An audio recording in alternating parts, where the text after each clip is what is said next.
Hi, I'm Greg Hunter. This is the weekly news wrap-up for Friday, June 10th, 2016. Well, looks like the parties are set.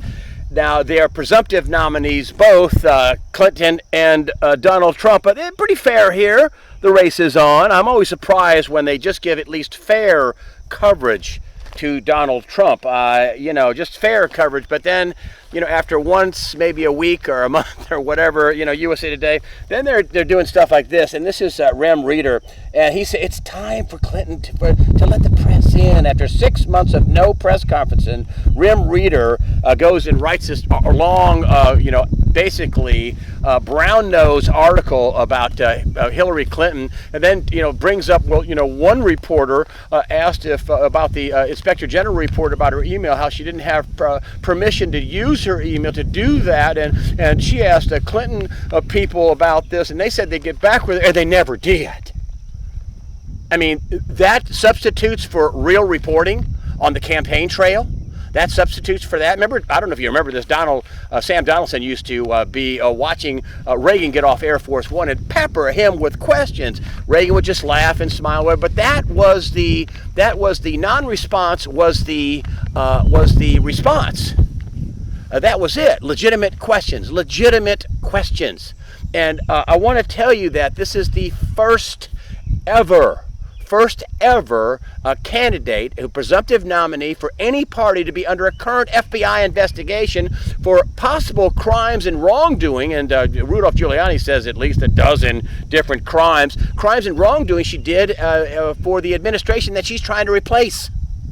This is unbelievable, unprecedented. First ever candidate. Now, is it a legitimate question to say, Mrs. Clinton, if you're indicted, are you going to step down, and not take the nomination? Excuse Mrs. Clinton, if you aren't indicted yet, FBI Director Comey releases all this information on you about your crimes. Are you then going to step down? Are you going to refuse the nomination or step down for the nomination? Legitimate question. Current ongoing FBI investigation. Never happened before. First ever. Let's see, first ever man on the moon. That's like the press saying, oh, they're sending a man to the moon. He's going to walk on the moon in 1969. Oh, we don't want to cover that. First ever. And this makes what Nixon did with Watergate look like nothing. Look like child's play. Absolutely nothing at all. Bob Woodruff at the Washington Post has a team of 20 people trying to dig up stuff on Trump. I've said this before. Hey, Bob Woodward, Mr. Pulitzer Prize winner, the Nixon story, which is nothing compared to this Clinton thing. Put 10 people on that. You have to ask yourself, not just the email, why did she have the email server? Why? Was it because she didn't want to carry just a multitude of devices? She quit saying that lie. What many people, for example, the guy that wrote Schweitzer wrote the book Clinton Cash, alleges that she basically peddled influence while she was as Secretary of State. You'd make a donation to the Clinton Foundation, which some call the biggest charity fraud on the planet, and you would get a favor done for you. There should be teams of people on this story at ABC, NBC, CBS. Fox does have a Catherine Herridge covering the story, but there should be teams of people at the Wall Street Journal, New York Times, first ever ongoing investigation by the FBI on a presidential presumptive nominee. It's just unbelievable. The mainstream media, the MSM, is largely ignoring this story and all the facets and all the twists and turns of this story. This is unbelievable. And won't even ask her any hard questions while out on the camp. Well, would you give us a press conference? Ask her, walk up and ask her. Go there and ask him. You're officer of the press if you're with ABC, NBC, CBS, or whatever. I mean, she's given interviews to some people. They won't ask her about this story. It's unbelievable. That means that they're not a news organization. They're willing to destroy their credibility to make one party look good, to propel a thought or propel a party, or in this case, a nominee. Unbelievable. Really, quite unbelievable. Then you see stories like this. Next for Democrats, a delicate dance. This is the headline, to broker peace between Clinton and Sanders. I think this is the Washington Post. A delicate dance. President Obama calls Bernie Sanders to the White House. Reportedly at least by InfoWars anyway, they say they offered him the vice president's job. They reportedly, according to InfoWars, he turned it down. He doesn't like all the corruption and with Washington, the Democratic Party. And after all the donations Clinton got and all the Wall Street donations, this is a big plank in his party. Sure, he wants socialism and free stuff, yes, which I don't agree with. But the cleaning up the banks and cleaning up the Wall Street big money influence, yes, he's right about that. He's also not going to quit. He's going to go to the convention in Philadelphia for the Democrats, and he's going to, raise a stink. He still thinks he can get the unbound delegates, the super delegates. You know how they rigged the system, the Democrats, to make sure they, have the right choice, the chosen one, the one they want to see, their criminal crony, to get in there. And so he's going to hang in there. And he does have about half of the votes for the Democrats. Incidentally, the Democrats, Hillary Clinton way down. She's been down in totals all across the country from where she was in 2008, and she lost to Obama then. So here's one of the things you do get. You get the criminal crony class, and here is Charles Koch, who's wary of the Trump meeting that he's had. Trump's going to try to raise some money. Needs $1 billion, and Koch, he's the one that came out. He's also a big oil financier, legendary man in the oil business. He's basically had equipped that, well, maybe Hillary Clinton might be the best choice. Well, that proves you're in the criminal crony class. You don't really care. The Democratic and the Republican Party is nothing at the top. They just want their cronies to keep ripping off America. That's pretty much what they want to do. Now, when Obama announced that he backed Hillary Clinton, and incidentally, Josh Earnest was speaking in the White House, and he said his nomination isn't supposed to intimidate the FBI. That I'm sure his nomination is not going to intimidate the FBI. So that's active and ongoing. But when Obama announced he's endorsing Hillary, Obama just endorsed crooked Hillary. He wants 4 more years of Obama, but nobody else does. Do you know what Hillary Clinton's response was? Delete your account. Hillary Clinton tweeted, delete your account. Oops, you think I made a mistake? Yeah, like maybe somebody might draw an inference on deleting all those emails. It's unbelievable. Just really unbelievable, unbelievable. So the mainstream press really isn't a press. It's the mainstream spin doctors or the mainstream thought shapers or the mainstream people who like to pass themselves off as fair and unbiased and objective press. They are not. They are none of that.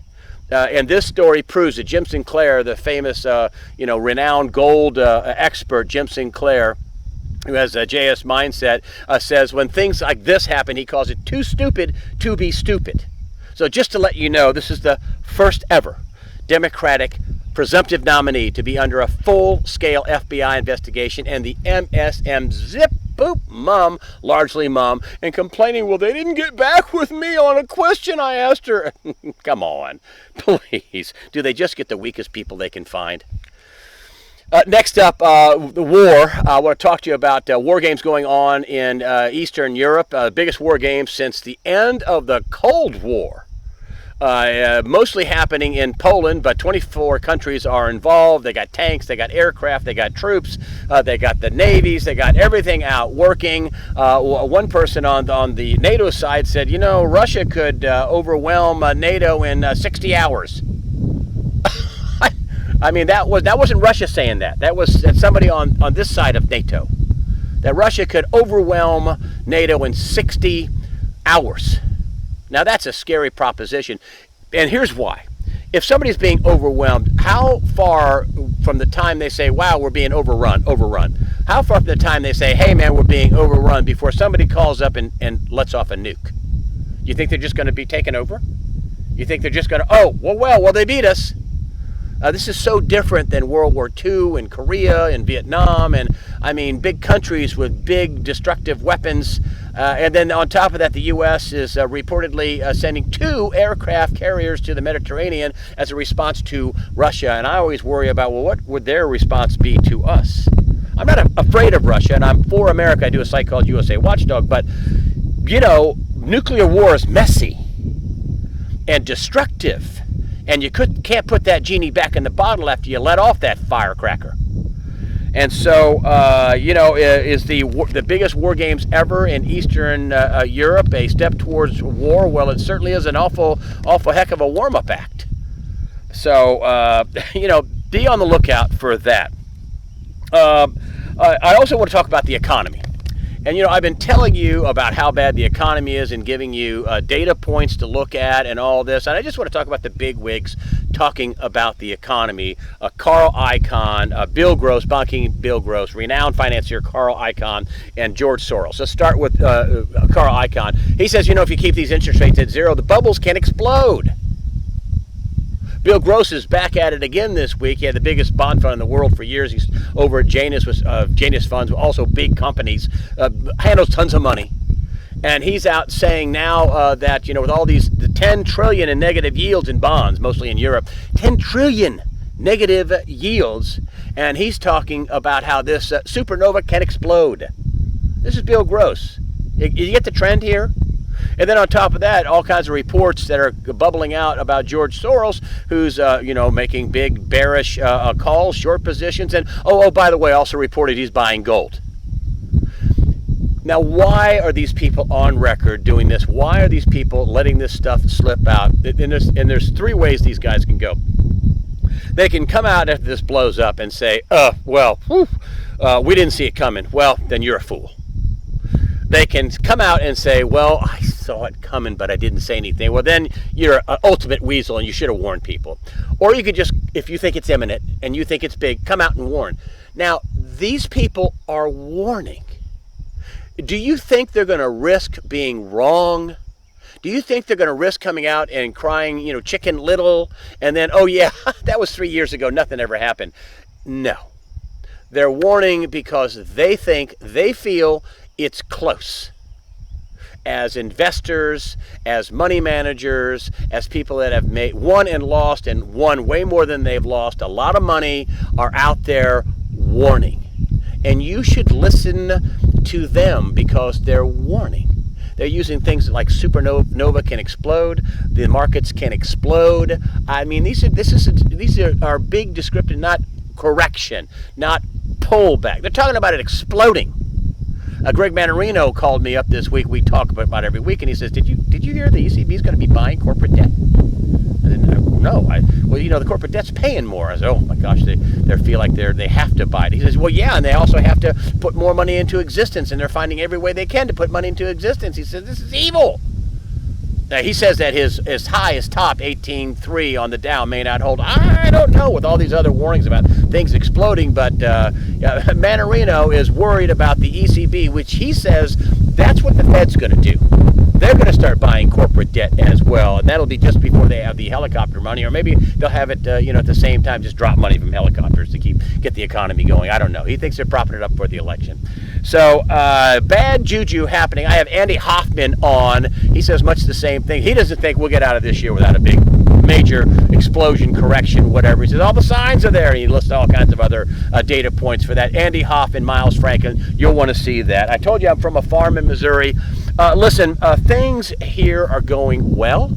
They have tons of rain. If you look at the drought map, we'll get to California in a minute. Look at the drought map. There's some yellow on it. There's a few, parched, but no droughts. There's no droughts in 95% of America, really. No droughts. So things are looking pretty good. I'll come back to that in just a second. All the crops are in. I was out mowing. Behind me is a hay field. I mean, check this out, folks. This is, I don't know, up to my chest, up to under my chin. This is fescue. This is what they bale up for hay around here. There's some other stuff in it, alfalfa and things like that, clover. But this is like a fishing pole.